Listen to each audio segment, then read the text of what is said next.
Yes, so today's topic on which we are going to learn is about money and credit. Now, money and credit. As we all know, in today's world, money plays a very crucial and very important role in the medium of exchange. Everything is exchanged on the want of money.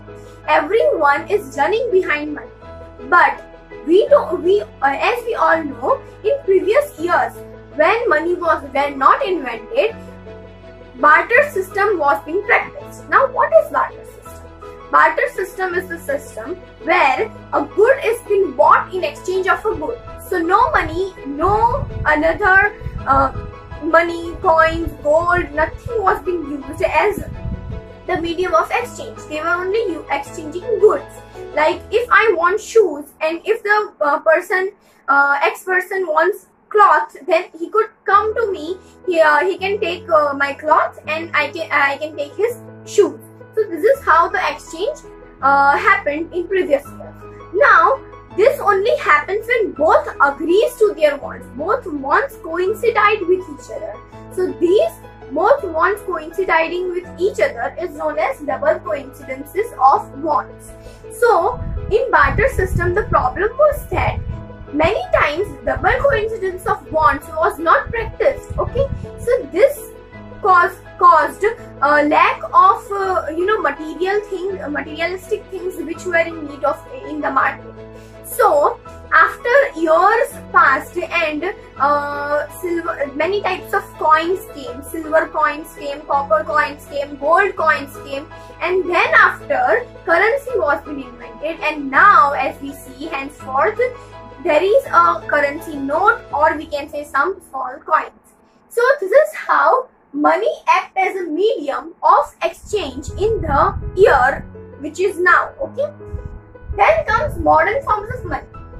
As I told, in previous years there was no money used, but now money is the modern form of exchange. Okay, so the modern forms of money are in two types. That is money, that is currency, and the banks and deposits. Okay, now let's talk about currency. So first, as I say currency, we visualize notes. Paper notes that are of no other use but only of the use of purchasing goods and selling goods. Okay, so this is how currencies are used. Then comes banks and deposits. Now, if we have some cash with us, some extra cash with us, then we will take some and save the rest of the cash in the bank account, and we will save it. Okay, so this saving of money is also plays a very crucial role in the economy, so that people would have the safe and secured money in the banks and deposits, and whenever they want they can withdraw it, or if they want to give that money to someone else, then they can do direct transfer. Okay, so that is done by checks, that is done by bank net banking and many other ways. Okay, so this was about modern forms of money. Then comes loan activity of bank. Now, as I say loan activity of bank, we all know loan means borrowing something and then they would be returning those things with interest. Okay, so that is known as loan. So, let's take an example. There is a peasant, or we can say farmer, and that farmer wants to cultivate his or her land, and like his land, and he want to cultivate that land, and he is a poor peasant. Okay, so he needs some fertilizers, pesticides, seeds, good quality for the good quality harvest. So these all things is not in his budget. So he is borrowing money, and that money he would be returning back to the bank after some time. Now bank will return. We have to return money to the bank with some interest. That can be about 2%, 3%, 5% as per the bank.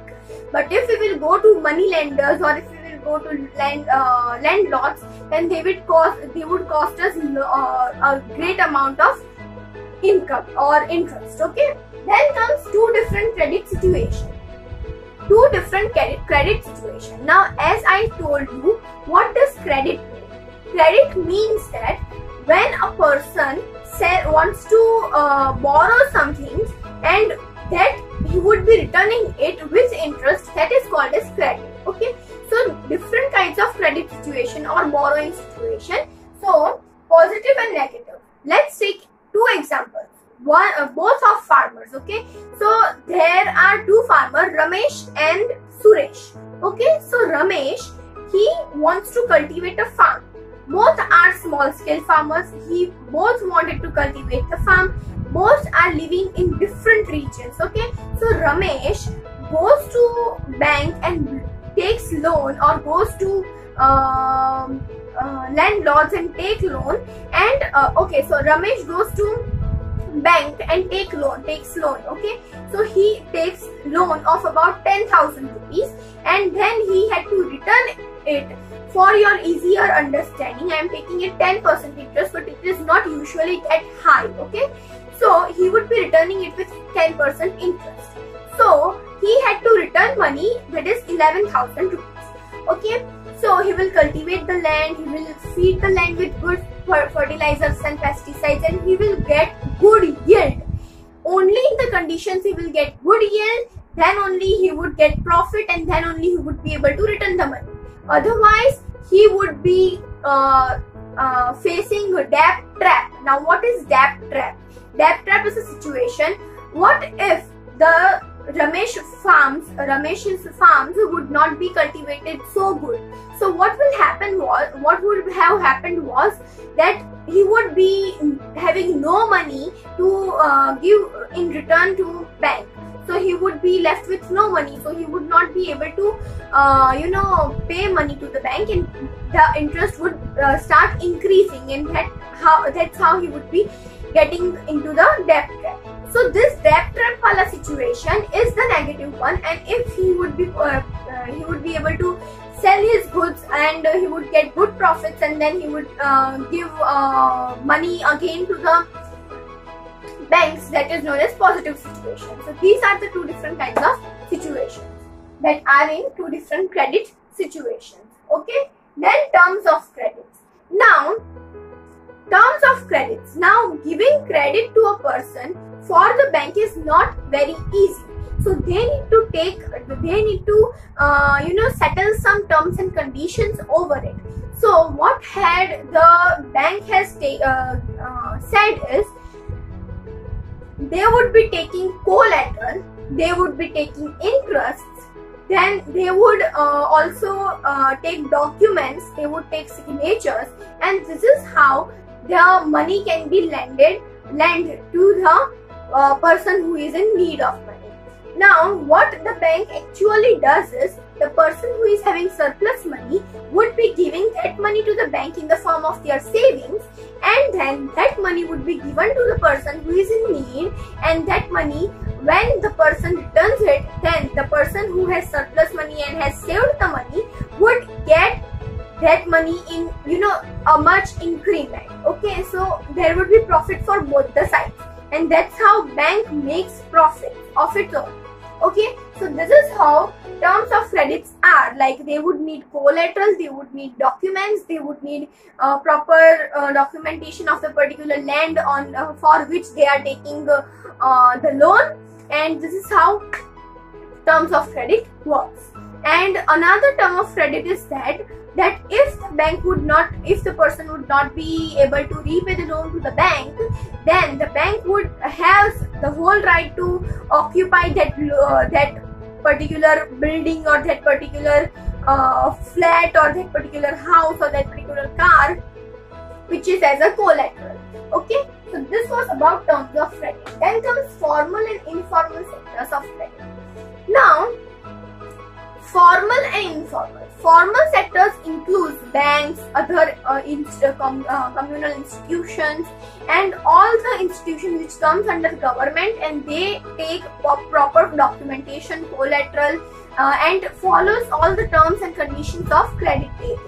But informal are those who are like money lenders, they are landlords, they are high grade societies, money lenders. So these all things, their friends and relatives, these are in the informal sector. Now usually informal sectors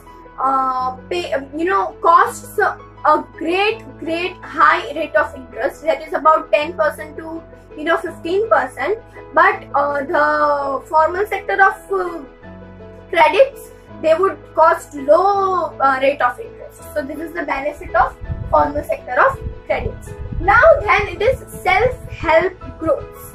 Now let's take example. There are 5 friends, okay, and they usually go somewhere, have fun, like every day they meet, they do parties, and they invest in enjoying themselves. So those 5 friends decides that they would save some part of the money which they spent in enjoyment, like some part, like everyone in the group would give 100 rupees per month to the person who has been assigned to collect the money. Okay, so in that group itself that person would be assigned. So if so they would give 100 rupees. So 5 person are there, so 500 rupees per month will be done. So 500 rupees per month, so they will collect money of about in whole year they would be able to collect like 500 rupees per month. So they would be about be able to create money credit of 6,000 rupees a year. So this is how credit works. So usually so this is how they would be able to make their own self-help group. So if they are having 6,000 rupees at the end of the year, and one of the group members wants money, some amount of money, because he or she wanted to buy some gifts for their father or mother, okay, so they can directly borrow it from the group which has been made, and which is which the person is the part of. So that person can borrow the money and that person will return the money with interest. So this is how self-help groups works. So self-help itself means that we have to help ourselves. So this is how small self-help groups can be made among the poorest of the poor. It is not necessary that only ladies would make this group. Males can also make these groups, and this is how they can help themselves by collect or saving monies, and this is how you can increase your status of living. So this was all about money and credit. I hope you enjoyed my video. If you did, then please give it a thumbs up. Also comment down if there are any suggestions. Share this video as much as possible. Subscribe to my channel and hit the bell icon so that you can get my latest updates. Thank you.